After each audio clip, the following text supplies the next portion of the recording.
What's up, everybody? Friday of Miami Hate Week. Thanks for hanging out. Do me a favor, hit the share button real quick in the bottom right-hand corner. If you're listening on YouTube, if you're watching on YouTube, do me a favor and hit the subscribe button if you haven't already. Thumbs up, like the video. That helps tremendously. The videos get thousands of views, and they'll get like 68 likes. So, maybe people are just hate watching them. But do me a favor and hit the like button on the video. We'd appreciate that. I'm going to just get right after it today. We're going to jump into it. These are recorded, so people can always go back and listen to it later if they missed any at the beginning. Tyler Van Dyke, it sounds like, might end up playing for the Hurricanes on Saturday. David Lake reported that things went pretty well for Van Dyke at practice on Wednesday. There's his words, not mine, seems to be a, quote, pretty good chance, end quote, that he's good to go on Saturday. Miami fans are pretty excited about this. They think it significantly improves their chances to win the game. Not sure that you can blame them too much. The offense last week against Virginia couldn't find the end zone all day until the fourth overtime, and that was from 3 yards out. But I don't think it matters. Van Dyke hasn't been the same player that he was last year. He got benched against Middle Tennessee State and hasn't really been impressing this year at all. Florida State's defensive line is going to wreck that Miami offensive line. Miami's running game and wide receivers are pretty terrible. They may be the worst in the state in both categories. They also have the worst offensive line of the big three. Van Dyke may improve their hopes, but I don't think he improves their chances of winning. Vegas hasn't moved off of Florida State being a touchdown plus favorite. And unless the defense that gave up 45 points to both the Blue Raiders and the Blue Devils finds a way to significantly improve against a very good FSU offense, the fact that Van Dyke might be playing in this game only really serves as a source of more hope for a fan base that's one of the most delusional in the country already. FSU isn't losing this game. I don't care if Van Dyke plays or any other player that they're worried about.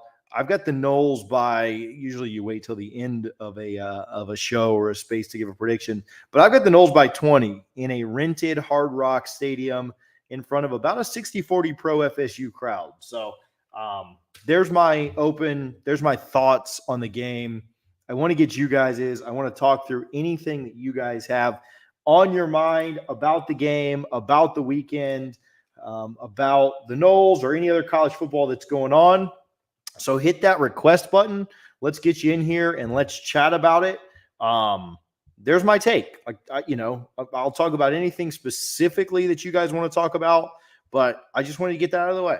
Give you guys the goods first. Give you what I'm thinking as we get started. Again, if you're here on YouTube, hit the thumbs up, hit the like button. Make sure you're subscribed. I don't think Van Dyke coming back matters at all. Easy answer there. It just doesn't matter. It's just not a big deal one way or the other. Let's give Gramco a shout out, thegramco.com. If you go to their website right now, you can pick up all of your game day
like 10 seconds. So, all right, we're back. George, how are you doing? What's going on, my man? Hanging in there, brother. Just holding it down here in Milton, Florida. Milton, Florida. My guy Brian lives in Milton, Florida. You ever go out to any of the games? Y'all got a couple of big recruits this year. Yeah, it's a shame. I believe we're about 2-6. We got a good, 4-star quarterback. I believe he's going to USC or committed there currently, and then a wide receiver that's committed to a Power 5 program too. Georgia, maybe. Yeah. But 2-6, not very good there for me. They need more of those guys. But how you doing, man? You getting through? Are you still working? You done on a Friday? Oh man, we're hanging out. No work today. My man, that's the way to do it. I just left the park with my kids. So. Heck yeah, it's a pretty day out here. There's no doubt about it. How you feeling this weekend? When it comes to I'm feeling pretty good about the game. When I look at it, everything I've seen from Miami, it's like they have a wall 20 yards behind the line of scrimmage on their offense. And it's just they don't have anything to go to. Like, as far as Adam Fuller trying to game plan, or there's just – I don't know what they're keying in on, because there's not – they run it for 4 yards or they lose 10 yards. It's like – on our side of the ball, we have tons of options. That's like our main thing. It's just, can we execute? For them, if they execute, the worst thing that happens is they go down and kick a field goal. So it's like you said, there's no way. We just have to fall on our faces. So that's kind of, I know what everybody in Noles country is just scared of that. Just a complete collapse is what it would take, but I don't see it. Mike's going to go down there and handle business. I picked 38-24. That's my prediction. I like it. Yeah, no, I agree. I think that, to completely rip off Coach 30, is that what it is? Is that what his name is? If Florida State can avoid pissing down their leg, I think they'll be fine. Other than that, I mean, don't screw it up. But like I will say, we said the same thing last year with Miami, right? Like, we kind of thought that Miami needed to not go down and screw themselves last year, and they had 3 first-half turnovers, and that's what let Florida State kind of stay in the game this year. So yeah, we just can't let them do to us what we did to them last year. Basically, if you come out and have, it's even worse. I would agree with that. We had something going last year. That's the thing. Like, if they just don't have a Jordan Travis. Yeah, I think that I think the gap is wider. And yeah, but I mean, if we go out there and have 3 first-half turnovers, I mean, you're going to leave a bad team in the game, and it's going to be anybody's game toward the end. I think Florida State comes out. Everybody's going to be sweating it. Yeah, I think Florida State probably leads by about a touchdown after the first quarter. I think they're up 2 scores at the end of the first half. And then, like, it just never, Miami may cut it to 1 score at some point, but Florida State ends up winning by, like, they end up pulling away late. So I feel good, man. I appreciate you. No problem. Thanks for having me. Thanks, buddy. Have a good one. Let's do this. I'm going to throw a tweet up that just says Garnet and Gold score. We've missed this a couple of weeks. We forgot about it. Well, like, this is my fault. But just threw a tweet up. I'll throw it up in the top of the space. If you reply to this tweet with the correct score for tomorrow, just Florida State's total points, Garnet and Gold will give you a gift card in that amount. So if you predict the Noles to score 30 points and they score 30, you get a gift card for that amount. If you predict the Noles to score 50 and they score 49, you get nothing. But go reply to that tweet that's up in the top of the space. Make sure you're following Garnet and Gold. And you get a chance to win. I mean, whatever you predict, be a good deal. I got 38. Nobody called 38. Here, I'm going to reply to it first. 38 for FSU. I don't know if I'm allowed to win or not, but said it live on air, so we're going to give it a shot. All right, I got Joe coming up. I got Logan coming up. Look at Newberg hanging out in here. Guys, do me a favor and hit the share button on this. Let's get after it. Good numbers on YouTube. Make sure you're liking the page there on YouTube, or liking the video. Sorry, subscribe to the page. Appreciate you guys hanging out on that side as well. Make sure you throw your questions in. Logan, how you feeling, man? Man, TJ, I'm feeling great today. How we doing? Man, I'm good. No complaints. Love to hear it. I think we're going to go down there and handle business, personally. Are you nervous at all, or not really? I mean, yes, because I think, I'm a realist, man. It's Miami. It's a rivalry. Those kids are going to play up, how those games are. It's just a different speed. There's a different mindset and physicality. So it's a good defense too. Let's not forget it. They can play defense. I hope we take advantage of how much they fly around, and these coaches build off, the obvious plays from that, playing, chess, not checkers. But yeah, I think we win the game, and that's all I care about. Just win the damn game. Find a way, right? That's it. But I do want to know, I haven't been able to really have my thumb on recruiting like I have in the past. Is there any recruits, and I see Berg just jumped in, so maybe he can help weigh in too. If there's any recruits like this game is going to impact at all in this cycle, and if he really cares to go there, maybe the next cycle. So that's about all I got. Berg, you want to talk about Ruben Bain? I know he's going to this game as an official visit, I think, for Miami. I think that's one that could be interesting, that, you're kind of getting somebody that you're fighting for as a potential, right? Yeah. Also, Damari Brown. Yeah. The DB that just cut his list down to a top 4. He's taken an official visit to Miami this weekend, and Florida State made his top 4. So, of course, this is going to impact recruiting. The rivalry games, that's why they're important, especially this one down in South Florida, playing in front of a lot of those players in the area.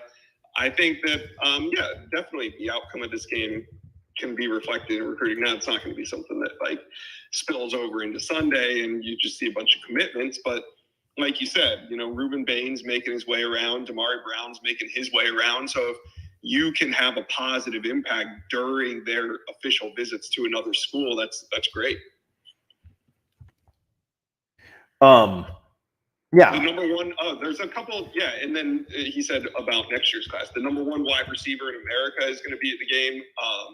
There's going to be a heavy presence of top 24 and 25 prospects there. So, yeah, big recruiting weekend, even though it's in Miami. If you go out there and just absolutely blow Miami out, can you take a lead in one of those 2 big recruitments like Bain or Brown? Maybe. Maybe. It's the totality of the work, though. Florida State has been putting together a good product so far, so I think it's important for them to play well on the road. And, I've been on spaces all offseason and even into the season saying that the next step for Mike Norvell and this team is to beat the teams that you're supposed to beat. So they've done that so far. Florida State has gone out and beaten bad teams like you're supposed to beat bad teams. They play another bad team on Saturday, and they should go out and beat them like they're a bad team. The thing that I think has impressed me the most about Florida State is exactly what you just said. And when they've beaten bad teams, I mean, they've handled them, right? Like, it hasn't been you look at Duquesne and BC and Georgia Tech, right? Like, those are the 3 bad teams I'd say Florida State's played. They've gone out and just absolutely dominated them. And I'm not saying that Florida State wins, 41-10 or whatever the BC game was, right? So, but I do think that that's been a positive of the Noles this year, is that they haven't just skated by bad teams. Like, even back into the 2017 year, when Jimbo was, 1 foot in, 1 foot out, they were barely, like, it took like a Hail Mary to beat Wake Forest and a last-second touchdown to beat Duke. And so I think that's what's been the most impressive to me, is that when they're playing bad teams this year, they are winning by, a ton. Yeah, if the goal is to become a good team, that's one of the characteristics of a good team, is that they go out and they steamroll the bad teams on the schedule. Yeah. And Miami's not a good team. I talked a little bit about Tyler Van Dyke, and Logan, I appreciate you, my man. I'll get Joe on here next. Somebody in my DMs asked me about the band. I just threw a tweet up in the top of the space where I did a video on that specifically. I'll talk about it here in just a second, but I threw that up there so you guys can watch that later. Actually, a second person now asking about the band. So, yeah, click that and watch it in a little bit. But how much does Van Dyke playing or not playing impact things for you? Oh, immensely. I think it's they just went to double overtime against Virginia and didn't score a touchdown without him. So not that he was, not that the offense was that spectacular with him, but I still remember the Van Dyke that we saw last year, not necessarily in Tallahassee, but the Van Dyke that was freewheeling and just slinging the ball all around the yard, looked like he was having fun out there. I remember that guy. I haven't seen him this season. But I think if Van Dyke plays, it gives Miami a better chance, no doubt. Yeah. I think they lose by 17 if Van Dyke plays, and 24 if he doesn't. So yeah, I still think even if garbage time touchdown. This defensive line is healthy for the first time, maybe since the first game, or as healthy as they were in the first game, I should say. So I think that even if Van Dyke is playing, he's going to really need to be protected, and I don't know if that's going to happen.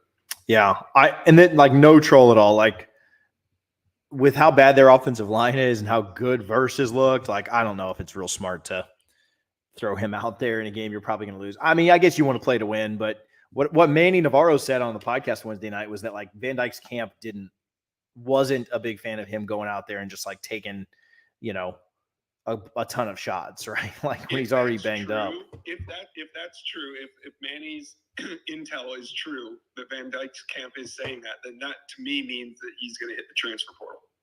Yeah, I feel like it is. Yeah, because you want to keep your stock high, because if right? you're all in and you're riding with your team and that's your sole focus, then if you're a little banged up and it's the rivalry game, then you're probably going to play. If his camp truly is saying that hey, we want to be cautious here and not put him in harm's way, to me that means a transfer portal. Yeah, so that you're out.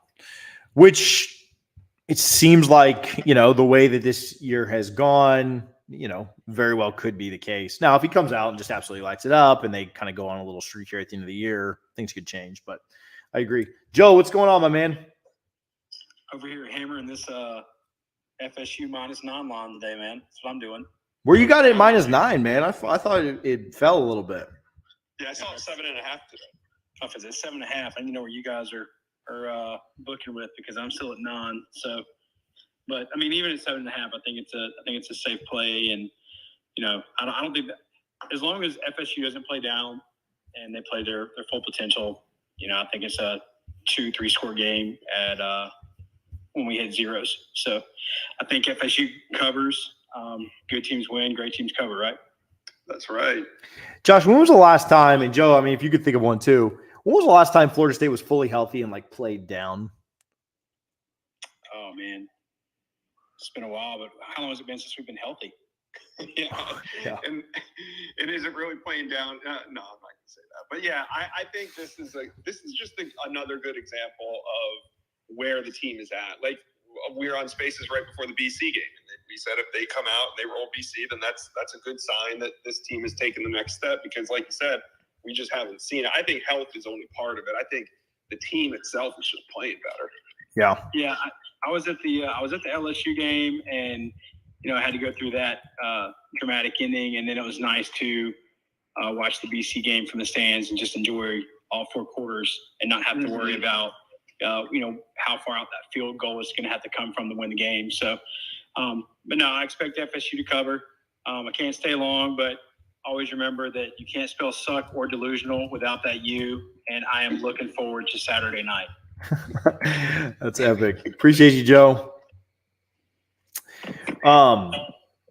Yeah, I mean, I was trying to think back, like, you could maybe say they didn't get up for the Jacksonville State game, but I mean, also like Jordan didn't play, right? So you had, Milton out there. And so I don't know if you count that or not, No, I think the team does a good job of getting up. Like, I think, it would be weird for them to go out and just like lay a complete egg, even when they've screwed up. Like, they always fight back. They all, you think about Wake Forest where they got down 3 scores, in Clemson where they got down 3 scores. I mean, they battled back and always kind of cut it to 1 score. And so, like, if you can avoid that, then I do think they're the better team. Fabian Lovett, I mean, yeah, I don't have any reason to believe that he's injured or hurt or anything. I haven't heard anything unless something like happened today, or they aren't even practicing today. So unless something happened yesterday, I haven't seen any rumors of that. So, I mean, he played last week and played pretty well. So unless I just completely missed did you see a Lovett injury update or something? No, I thought yesterday he had some pretty strong comments after practice. I mean, that's the only headline I saw. I think he's I didn't fine. see anything else. Yeah. He played last week and was back in there. So, hey, shout out real quick, Garnet and Gold, garnetandgold.com, the last family owned and operated FSU retailer in Tallahassee. I threw the tweet up in the top of the space where they have the new Junkyard Dog t-shirts. Those are awesome. Basketball season right around the corner. So go check those out. Also, go get your score predictions in. Make sure you're following Garnet and Gold here on social media, but up on the top of the space, you can go reply to that tweet with your score for tomorrow. And if you get it right, you get a gift card in that amount. So that's a pretty sweet deal. I like when they do that. Josh, do you think Jimbo wins tomorrow? I took the Gators and the points. I just did that. I think the wheels are falling off at A&M, and it's a noon game, and I feel like the noon games in your home stadium coming off of like packed crowds and night environments is kind of hard to get up for, especially when you're looking down the barrel of like a 3 or 4 win season. Yeah. Florida's just not good either. That's kind of what, like that game is that is also true. A mid-bowl. That is also true, and I'm taking that into account that they're losing their best pass rusher. A&M does have some big bodies up front. They haven't been playing well on the offensive line at all, and the Gator defensive line has been pretty ineffective outside of Britton Cox. Yeah. So I don't know. I'm taking Gators in the 3.5. Who you got in the big game? Tennessee, Georgia. I'm taking Tennessee in the points, but I think Georgia wins the game. I kind of like Georgia too. And then do you think, so can we keep riding this LSU win all year? Like, do you think LSU has a chance to upset Bama? That's a big spread. I took them in the points. The spread's crazy on that one. 14, or 2 touchdowns, right? 13.5, 14. I don't know if Bama necessarily deserves that, but I took LSU in the points. But I think Alabama wins that game. And I think they win by 7, 10 points, somewhere in that range. What else you got? You got anything? You got any are we on commit watch? Are you close enough with anything FSU to give us some insight here? I think there's only a few targets left. I think that Ruben Bain is probably a high priority in terms of he's one of the top uncommitted pass rushers, not only in the state of Florida, but in the Southeast. So that's probably the big point of focus for FSU there. I think Jordan Hall has kind of slipped away. I know FSU loved him early on. That's why I put the Cristobal pick in when I still had the keys to my crystal ball. But I think, Damari Brown is one of the uncommitteds. And then they're going to hit Christopher Otto, the offensive tackle out of Key West. I think Florida State signs him. He's a big body, 6'4.5", 6'5", 265. He has really good grades, offer from Princeton, and is kind of a sleeper down there in Key West. Gonna, not be an instant impact type, but I think he's going to be a good player. He's got a wrestling background as well. I really like that with offensive linemen. And he comes in at 265, so Florida State, he's going to redshirt anyway. So he'll have a year to put on good weight. I think he's a guy to be excited about if you're a FSU fan. And then the portal's going to go crazy, and I think it starts at quarterback. So whatever Jordan Travis is doing or not doing is going to heavily impact that position. And I hear, Florida State has the resources to go after a top-tier QB transfer if and when that's applicable. DJ Chester picked LSU. People that I've chatted with said that FSU is going to stay in pretty hard on that. Try and get him in December. Are they just kind of spinning their wheels there, or do you think they actually have a chance to steal an LSU commit? I think most likely they're spinning their wheels, but I don't think it's like by recruiting him, you're missing out on another player. There's just not that many 23 prospects on the board. So I think they can continue to recruit him and see what happens in the end. You never know. But I think Christopher Otto ultimately is a much more important prospect because he's a tackle. I know FSU needs to continue to stack guards, but, guards are kind of dime a dozen. And DJ Chester, Roderick Kearney, whoever we're talking about right now is not an instant impact type player. So, it's just not a major need on my board. Yeah, I believe they added, 10 or 11 guys from the portal and the recruiting class last year. So I guess if there was a place you could potentially miss a guy or two, would be the offensive line right now. Well, look at all the swings FSU took in the transfer portal on offensive linemen at tackles, and then they end up signing guards anyway in the portal. Yeah. Do you think so they could get some guys back though? I mean, you think about that, like Bless Harris could come back, right? Because he got injured early. I don't know if Lyles will or not. But you could get a couple of those guys back. You could. I mean, I'll find out. I can find out about those guys. And then you're also going to have, some transfers out at the position. As heavy as that roster is at offensive line, there's going to be some attrition. I mean, we can all do the math on some intermediate guys, not necessarily youngsters anymore that maybe aren't playing. And then with incoming portal transfers, you could see some guys hitting the portal. So, yeah, there'll be some turnover at the offensive line position. And then depending on who comes back and all that, we'll see how many spots they need. But we know they're going to go hunting for offensive tackles in the portal. Yeah. Mims 3.0. Hey, Mims could be back on the market. You never know. Maybe Georgia will lie to him again and say that he's going to start the year after this. In that rotation, he went down in the last game. I saw him get rolled up on by his own teammate, and he went down and hobbled off the field. But he's been in that right tackle rotation, but he's not necessarily like entrenched as a starter. Yeah. What else you guys got for Newberg? Newberg, what do you want to talk about? I've been quizzing you. You got anything going on 3 that people should be checking out? No, the kid Colin Hurley out of Jacksonville committed. That was kind of interesting to see the 2024 QB dominoes fall. We saw Julian Sayin commit to Alabama earlier this week. Ohio State has their guy. FSU has their guy. So, I don't know. I'm just kind of watching who's on the clock next. It looks like UF, Texas A&M. Georgia got Ryan Puglisi, so they got their guy. And then Jaden Davis, the big-time quarterback out of North Carolina. Oh. I think he fits in at Michigan. I know, FSU was hot and heavy with him at one time, but with Crum and Hawk on board, I don't see them getting like another top 10 quarterback with him. What else is going on? No, I'm just looking forward to the game. I think we see Jordan Travis run the ball. I think this is a game. I think there's certain games where you see Jordan Travis let it hang out.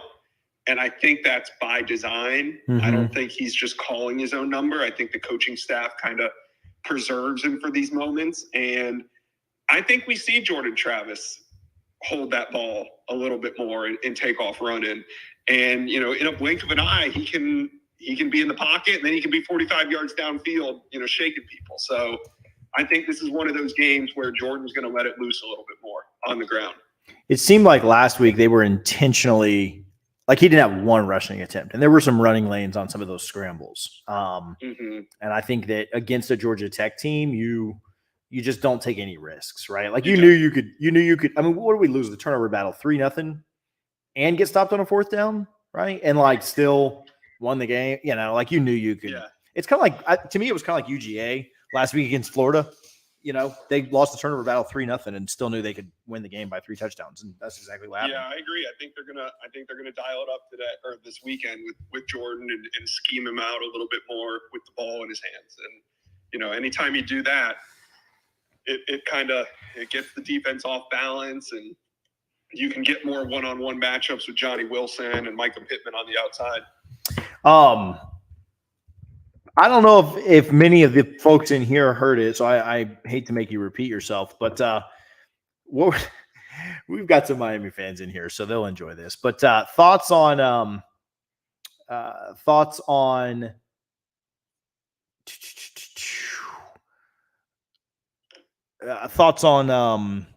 Cormani McLean's commitment and UF recruiting right now.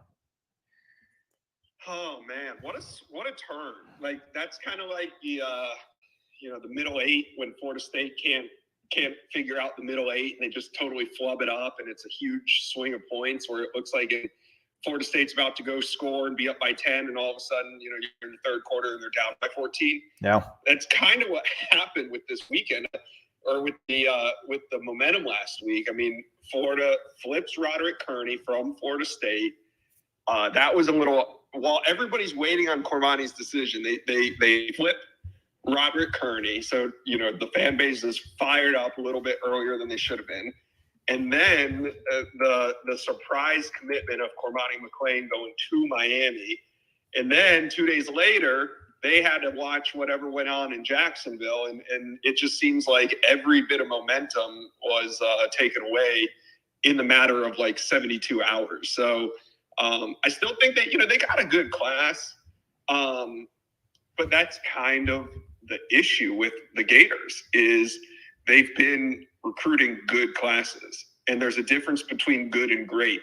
And when you see Georgia's third string running back running over Ventrell Miller and running straight through the Gator defense, you kind of start to understand what is the difference between good and great. And there's a big difference. And, they saw Cormani McClain slip through their fingers. And I think you can see the class going from great back to good.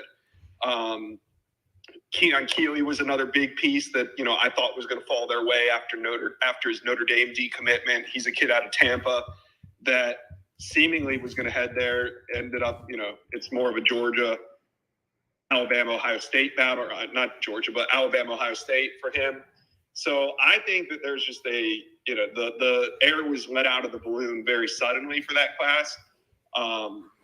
And, like I said, that they fired Dan Mullen for recruiting good classes, and they want to see great classes. So I think that's where some of the frustration from Gator fans is headed. And if you're a Miami fan, you have to be really excited about these developments. A couple weeks ago, there was rumors that maybe the class was falling apart. And not only did it not fall apart, but it solidified. I mean, Miami has 2 5-star plus commitments. And a 5-star plus commitment is when all 4 recruiting services agree that a prospect is a 5-star, and that doesn't happen often. So for them to be sitting there with 2 5-star plus commitments right now, and possibly another 5-star offensive tackle in the kid out of Connecticut or in the Northeast, Okunlolu, I think they're going to end up with him. So you only get one first year. And we've kind of seen what happens when you recruit well that first year and what happens when you don't capitalize on that first year. Yeah. Sometimes you can't get that momentum back. Willie Taggart was never able to get that momentum back after he fumbled his first year. So I'm not going to sit here and say like the Gators can't still get a great class. But if you're looking at the start of these 2 head coaches, I mean, neither of them are really killing it on the field.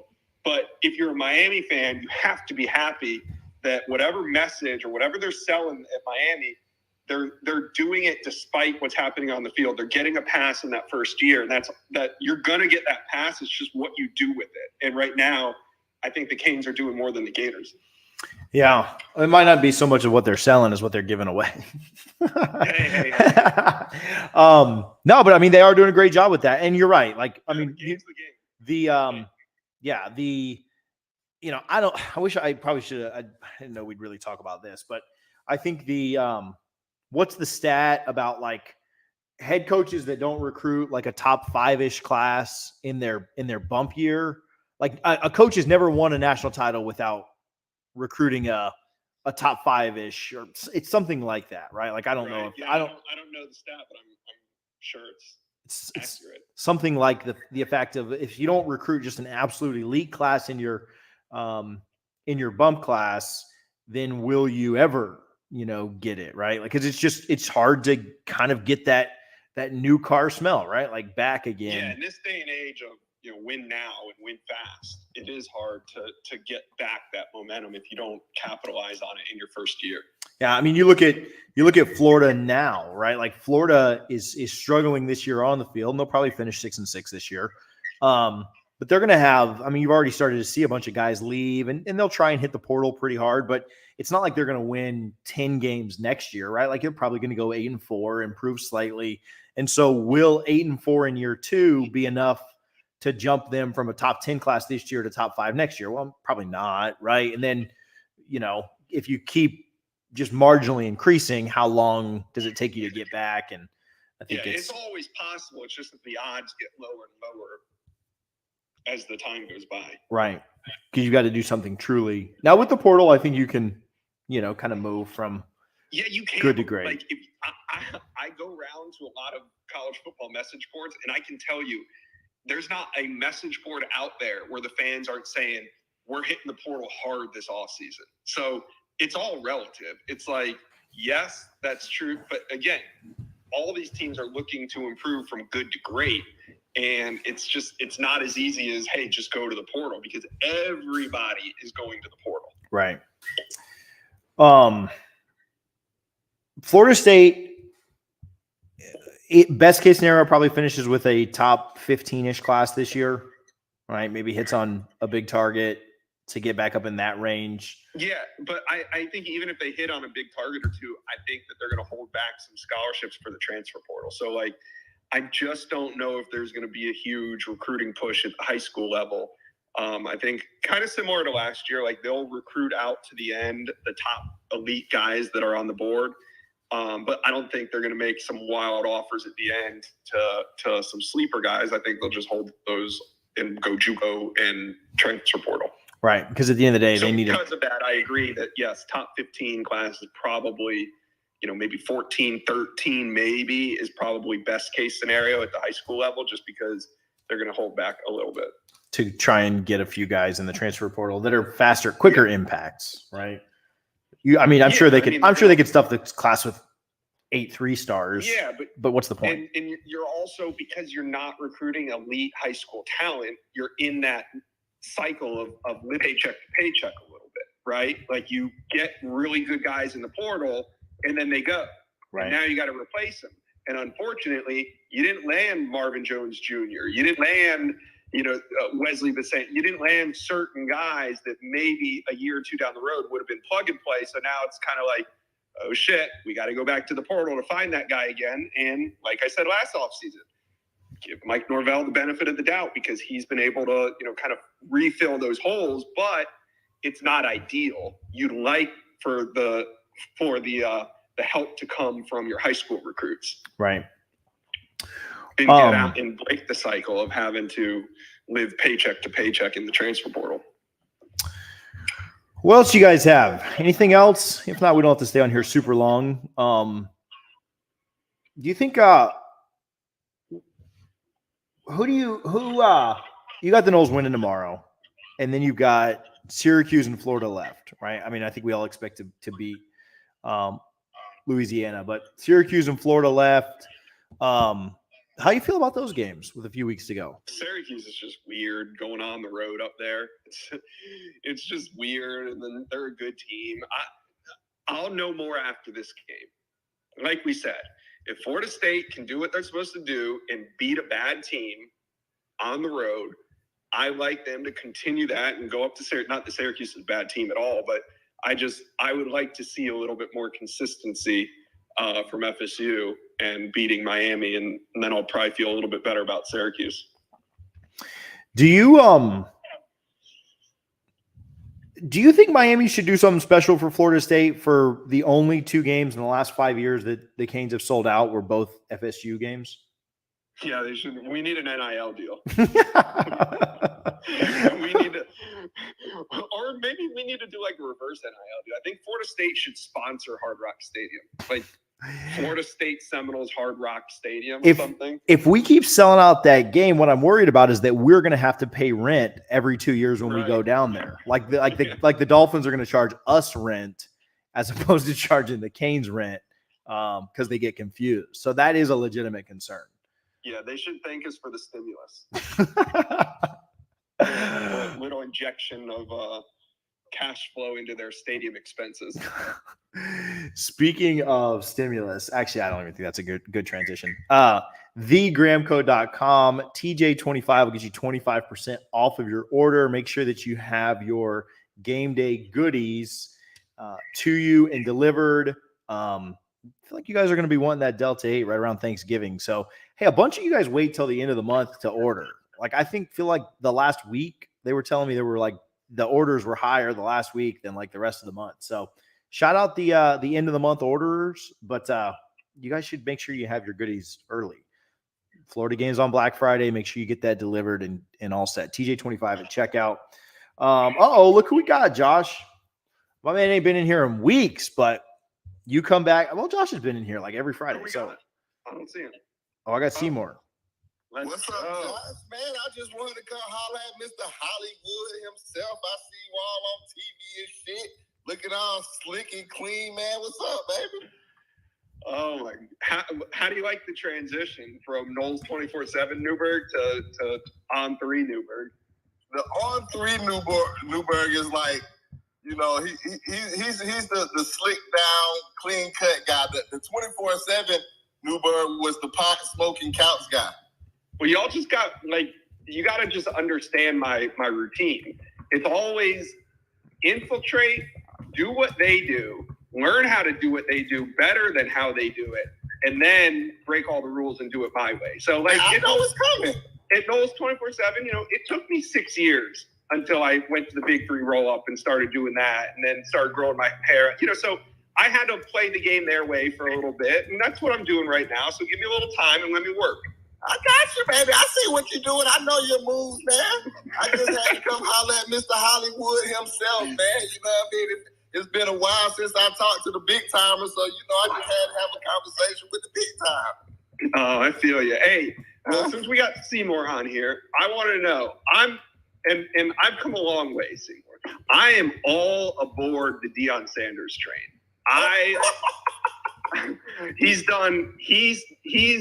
proven himself to me in terms of his devotion to the program. My issue was always, my concern with him at Jackson State was, I thought he was going to be doing all this barstool stuff, flying around to different venues. Like, I didn't know his dedication to Jackson State. So in this day and age of recruiting and seeing all the shitty hires that have been made across the country, I think this is the year Deion gets a shot.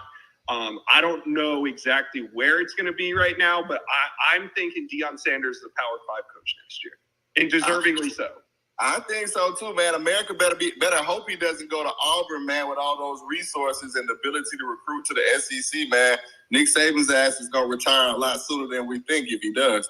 Yeah, I think also you got to look at the secondary job. I mean, I think Auburn Auburn needs a splash. They need a spark. They're falling behind in that state and in that conference. But, like, what about the secondary market too? Like, say Lane Kiffin went somewhere. Say Lane Kiffin takes the Auburn job. I mean, does he backfill one of those positions? You know, I think this is going to be the year for Deion. The biggest thing I'm thinking, though, if he does take a Power 5 position, what about those damn transfers he's going to have? Will you think he takes Shedeur and Travis? Oh, I think that's part of the deal. I mean, that's part of the reason. If I'm an AD, that's part of the deal. If I'm hiring Deion, because that's the day and age of football right now. The transfer portal, NIL, like the things that Deion can do great is happening right now. So I think that has to be part of it, and that's why I think Deion's attractive. If I'm a program like an Auburn, somebody that needs a spark, because you get Shedeur, you get Travis Hunter, and maybe 2 or 3 other transfers from that roster. That's an infusion of talent. Like that, you know, you can flip a roster pretty quickly right now. And if Deion does get a Power 5 job, you know, there's going to be other transfer portal guys that are like, I want to go with Deion in this first year. So not to fill this FSU space with too much Deion talk, but since you were on, I just wanted to let you know where my head's at. Hey, man, I knew you would come on. You're a smart guy, Josh. I knew that you would see it my way eventually. Well, I also like disruptors, and I think because Deion is dedicated and he is focused, like I think he can be a disruptor at the Power 5 level. I mean, he would change the game, bro. Like I keep telling people that people forget, like they've fallen so in love with this transfer portal shit. How you build a program, man, is still through elite high school recruiting. So It's like, he's going to be, imagine Deion Sanders coming sitting in your living room, man. Like, he's going to be able to recruit at an elite level, man. It's like the transfer portal is for stopgaps. You're always going back, having to rob Peter to pay Paul with the transfer portal. And it's like, I think us as fans get caught up in that so much that we forget that the national champions from the last, 5 to 10 years have all had top 5 recruiting classes on a consistent basis, at the high school level. So it's like when I hear people consistently saying transfer portal, it's like if you can't recruit the elite 5 and high 4-star kids, you're not winning any national titles. And that's what Deion Sanders is going to be able to do. Yeah, and listen, ADs across the country are making shitty hires left and right. So if Deion's a shitty hire and it doesn't work out, like, at least you took a risk. You didn't hire some boring-ass coach that came in and lost a bunch of games and you had to fire 2-3 years later anyway. So I don't know. I just think it's time. Facts. I'm with you, baby. You know, I've been to the light, man. I'm glad to see you step in it. All right, Seymour. Well, hey, what's your score prediction for this weekend? Man, I want us to win big, man, but for some reason, man, I got it being in like a 10-point game, man. I find some way, they find some way to keep it closer than we feel comfortable it being, and we hang in this game longer than it's supposed to by some cute shit or a fuck up somewhere along the line, and it ends up being a 10 to 14 point game when we should win by 3 or 4 touchdowns. Yeah. Okay. Well, Seymour, good luck this weekend. What do you got going on? Hey, man, I'm cool and being cool, man. My little league season, we in the championship game, man. You know what I mean? I'm going to do that Saturday morning, go get this trophy, man, for my kids, get these rings for my kids. And I'm going to come home and watch Georgia and Tennessee and FSU Miami, man. Sit back, smoke me a couple, have me a couple drinks, man, and watch some football. All right, Seymour Saban. Good luck this weekend. All right, baby. Seymour Saban. Bro, as much crap as I talk, though, I would take 10 to 14 because I thought he was going to say, like, we'll keep it closer than we should and it'll be a 3-point game because that's the Florida State I know that, like, makes it way too close. But 14, I'll be breathing easy. But, yeah, I think – but, yeah, they could Wake Forest this team. I'm sorry, Wake Forest. They could Georgia Tech this team. They could win. They don't Wake Forest them. Yeah, well, unless they're on the other side of that. But they could Georgia Tech this team. They could win by 30 tomorrow. If Garcia starts, they should win by 30. What's interesting is that the line hasn't really moved at all, even with the Van Dyke rumors.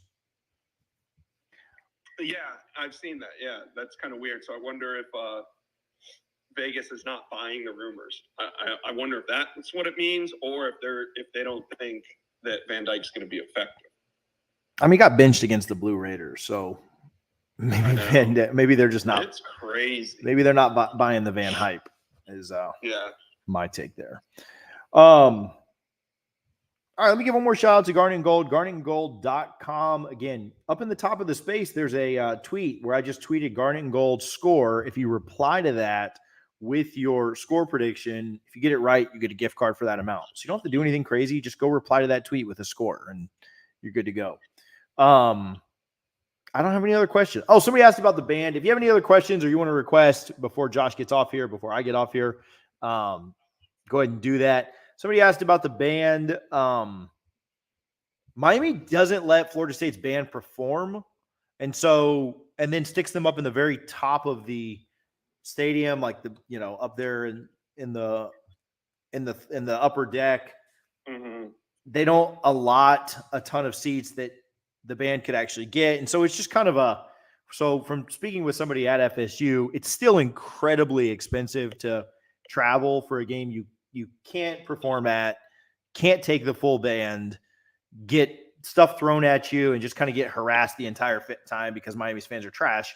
And I hate to, paint a broad brush or whatever, but it's true. So I don't mind it in this situation. But it becomes a safety issue. It's incredibly expensive for, Miami's administration and organization just trying to kind of treat you like crap. And so Florida State spent extra money to give the band an extra night in Louisiana this year. I don't know if you guys know that or not, but typically they only go for one night, but they got to go for a couple of nights this year and enjoy their times in Louisiana. People that are saying that Florida State's cheap and, not investing in the band or forgot about the band, it's not accurate at all. I want to say that Florida State invests more in their band than any other ACC program. I believe it's like $750,000 every year for the band, and no other ACC program gets anywhere close to that. This isn't really oh man, I can't believe Florida State's disrespecting. Like, this is just a kind of a culmination of things, but it's a lot of it has to do with Miami just being trash. So, Berg, you got anything else? You got anything before we get out of here? What's your score prediction for this? No, I'm good. My prediction, going 31-17. Bro, that was mine on the show this week. 31-17. I like that. Great Was it minds think. really? Yeah. Exactly 31-17. Yeah, I'll shoot you the graphic right now. Look at this. Then we must be honest on I wasn't even lying. That means we'll probably lose, to be honest with you, but Right. hey, at least we thought we were in the right thing. All right. I also want to give a quick plug to Renegade Sports Entertainment. My guy, Paul Aloise Jr., does a great job over there. We want you to make good decisions this weekend, but Paul is your go-to guy. If you get into any kind of trouble, I'll throw his info here in the description on YouTube. Make good decisions. Call an Uber if you're going to the game or if you're watching out. Don't let one decision or one mistake ruin your life. If you do get into any trouble, make sure you give my guy Paul Aloise Jr. a call. He was a 2013 national champion. He now works for a law office in Tallahassee, works with a bunch of people that do make bad decisions, so don't be one of them. But, all right, I think that's all I got. Yeah, 31-17. You heard it here first. You heard it from Josh first, but I said the same thing the other day. So thank you guys for hanging out. Josh, always a pleasure. See you back on here late tomorrow night after the Noles win.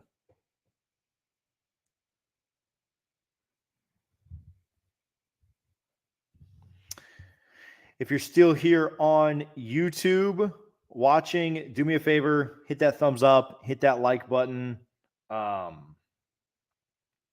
Make sure you're subscribed, all those things. Throw me a score prediction in the comments. Thank you guys for hanging out. We love you. Go Noles and beat Miami.